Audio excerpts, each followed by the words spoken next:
नमस्कार, जेएनएन न्यूज में आपका स्वागत है। मैं हूं आपके साथ संदीप श्रीवास्तव और आप देख रहे हैं अंतर्राष्ट्रीय खबरों पर आधारित बुलेटिन अराउंड द वर्ल्ड, जिसे लेकर हम हर हफ्ते आते हैं आपको रूबरू कराने दुनिया की तमाम बड़ी खबरों से।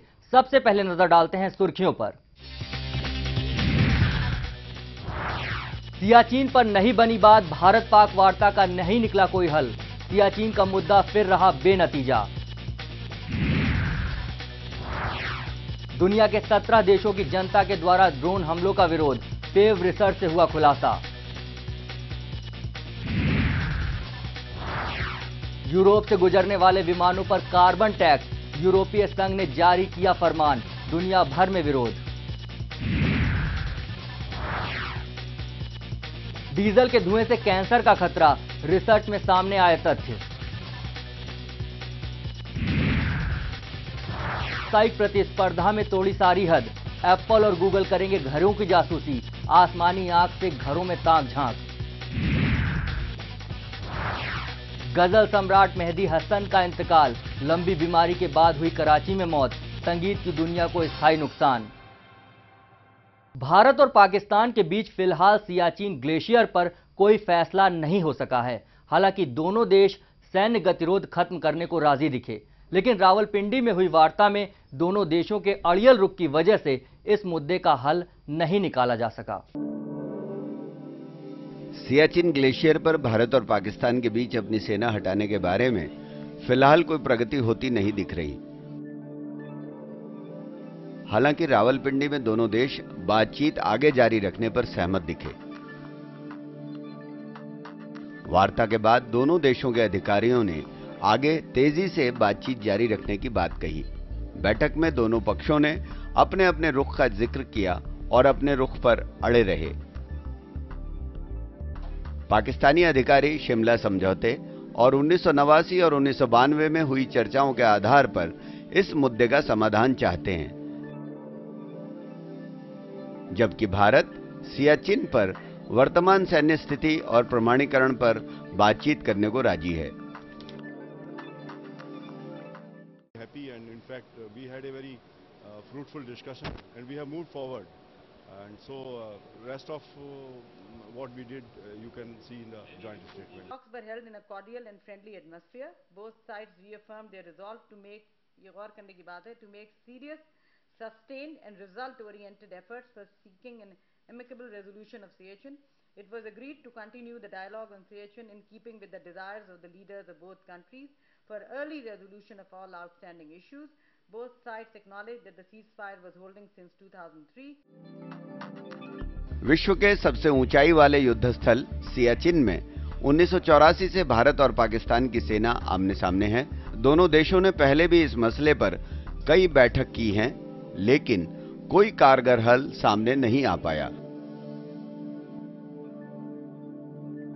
1992 में भी एक समझौता होते होते रह गया था। दरअसल इस मामले में मुख्य रुकावट यह है कि दोनों पक्ष चाहते हैं कि उनकी सेनाओं के वहां से हटने के बाद इसका लगातार सत्यापन होता रहे। Bureau report, JNN news. Pew अनुसंधान केंद्र द्वारा अमेरिका की छवि और नीति को लेकर हाल ही में किए गए वैश्विक सर्वेक्षण में यह बात कही गई है कि दुनिया के 21 में से 17 देशों की 50% जनसंख्या अमेरिका की आतंकवाद से लड़ने की एक तरफा नीति, विशेषकर ड्रोन हमलों का कड़ा विरोध कर रही है। वहीं अमेरिका के 62% नागरिक इस नीति को सही मानते हैं। उनका मानना है कि आतंकवादी देशों से निपटने का यही एक सही रास्ता है, जिससे वो आतंकवाद को खत्म कर सकते हैं।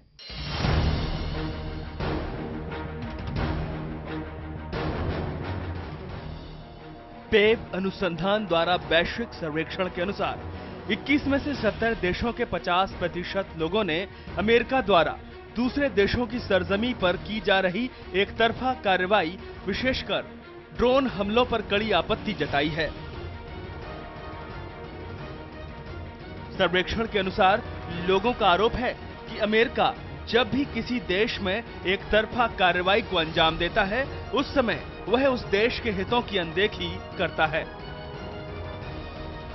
जनता के विचारों को ध्यान में रखते हुए पेव केंद्र ने सर्वेक्षण में कहा है कि अमेरिका अब भी आतंकवाद मुद्दे पर मुख्य रूप से मुस्लिम देशों की अनदेखी करता है।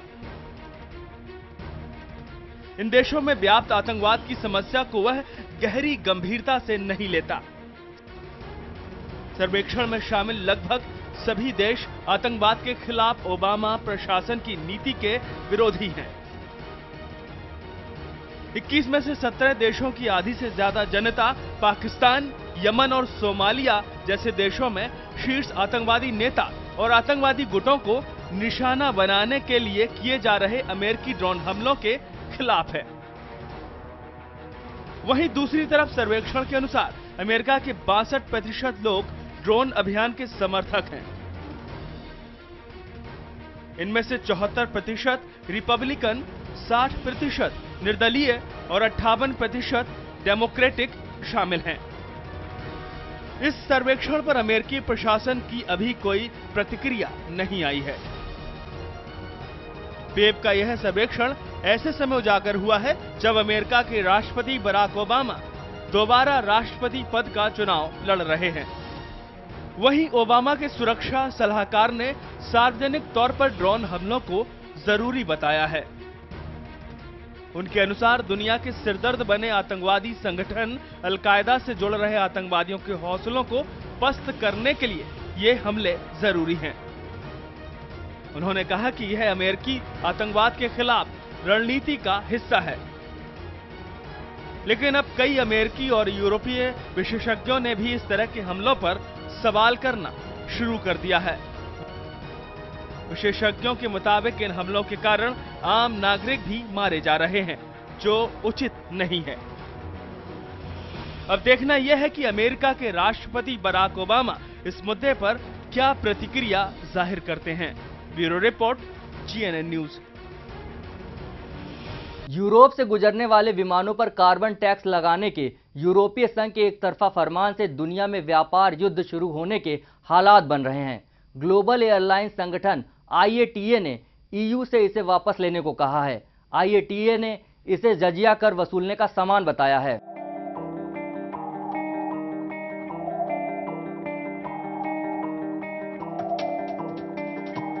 यूरोप से गुजरने वाले विमानों पर कार्बन टैक्स लगाने के IATA के निदेशक पॉल स्टील ने चेतावनी दी है कि इस तरह से टैक्स वसूलने की कोशिश व्यापार क्षेत्र में बेवजह होड़ बढ़ाएगा। इसकी शुरुआत हो गई है, जिससे कूटनीतिक माहौल गर्मा रहा है। दरअसल यूरोपीय संघ के इस ऐलान के बाद भारत, चीन, रूस और अमेरिका सहित 30 से ज्यादा देशों ने इसका करारा जवाब देने की तैयारी कर ली है। फिलहाल इन देशों ने यूरोपीय निर्माताओं से विमान खरीद घटा दी है और यूरोप के ऊपर से उड़ानों को सीमित कर दिया है। यूरोपीय संघ के इस प्रस्ताव से यूरोप के आसमान में विमानों के आवागमन पर टैक्स भारी लगेगा। स्टील ने भी कहा कि EU की ये व्यवस्था अब केवल विमानन या पर्यावरण से जुड़ा मसला नहीं रहा, बल्कि अब यह बड़ा राजनीतिक मुद्दा है। अब यह सिर्फ उद्योगों की नहीं है, बल्कि देशों की संप्रभुता का मसला है।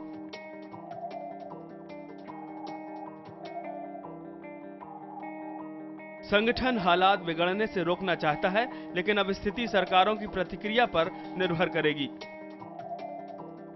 अंतर्राष्ट्रीय नागर विमानन संगठन ICO भी इस समस्या का समाधान निकालने की कोशिश में जुटा है। ICO ने हाल ही में इस मसले के समाधान के लिए विशेषज्ञों की समिति का गठन किया है। इसमें Bharat, Australia, Brazil, EU, America, संयुक्त अरब अमीरात, जापान और स्विट्जरलैंड के विशेषज्ञों को शामिल किया गया है। वहीं दूसरी ओर कार्बन टैक्स के खिलाफ चीन ने यूरोपीय संघ को सीधा जवाब देने की तैयारी कर ली है। चीन के एयर ट्रांसपोर्ट एसोसिएशन का कहना है कि यदि उसके विमानों पर यूरोप में दंड लगाया गया तो वह चीन आने वाले यूरोपीय विमानों को जब्त कर लेगा। अब देखना यह है कि यूरोपीय संघ EU और अंतर्राष्ट्रीय नागर विमानन संगठन ICAO इस पूरे मुद्दे पर क्या हल निकालेगा। Bureau report, GNN news. यहां वक्त है ब्रेक का। बने रहिए अराउंड द वर्ल्ड के साथ।